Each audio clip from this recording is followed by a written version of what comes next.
Sanibonani bafowethu ulumkile lona bafowethu ngicela sibheke lapha bafowethu igame yeStellenbosch versus AmaZulu FC bafowethu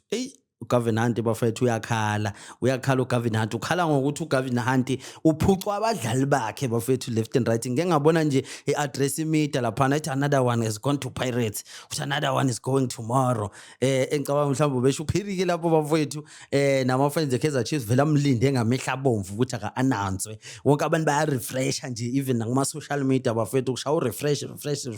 refresh ufuna ukubona ukuthi uya-announcwa yini lo mdlali bafowethu omdingayo for i-team but-ke bafowethu ama-team a-ready-ke bafowethu for isizini entsha ongathi akekho ready njengamanje bafowethu kanti yena ubehleliphi sonke lesikhathi abanye abantu belunga bafowethu beba-ready uzolimala-ke kuzomlimaza-ke ungabi ready kuzomlimaza ukungabi ready bafowethu le game yeStellenbosch bafowethu against AmaZulu izobe ilapha bafowethu eSugar Ray Xulu Stadium eClermont njengoba sazi ukuthi AmaZulu nawo ya-rotate abafowethu kulama stadium around iDurban bafowethu nje asuke efuna ukuthi igame ayibukise wonke umuntu sike sancoma-ke nanejezi lawo AmaZulu elisha elikhishwe uPrimo laphana bafowethu uPrimo Sports elihle kakhulu bafowethu nami ngiyalifuna hopeful ukuthi kuzothi kukhona ivideo bafowethu engizoyenza sengifake lona yabo ngingasafakile isudi le yomsebenzi lena engiyifakile ngoba phela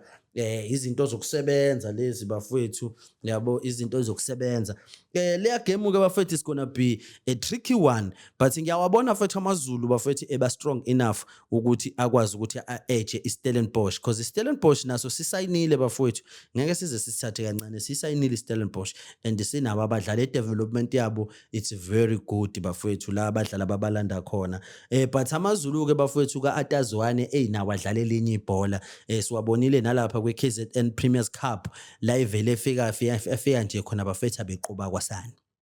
uyabona awadinga ngisho ama-penalty abeqoba nje and they looked very strong and ready to compete for i-season siyakhumbula ukuthi iStellenbosch bafethu asiqualifyanga for i-MTN 8 for this season but AmaZulu akwazi ukuthi wona abe unumber 4 bafethu la sawabona khona engemumva kweKaizer Chiefs and which is something good bafethu for AmaZulu because kuyaprove ukuthi ngempela uZungu bafethu is building le team afike nama-ambitions ukuthi ufuna ukuyibuilda khona lana kwi-Premier Soccer League because phela AmaZulu besiwazi bafethu ukuthi before ayibe i-team nje behlezi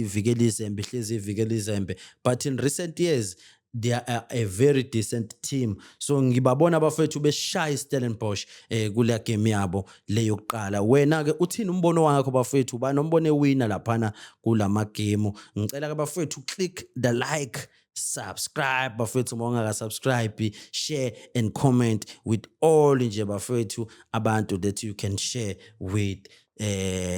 seziyakhala bafethu seziyakhala iqalileke isizini amanye ama-team ke bafethu asayinile siyathemba ukuthi neyakho imsayinile lo muntu obumdinga uma ukuthi akakamsayini asaziyo ukuthi ilindeni.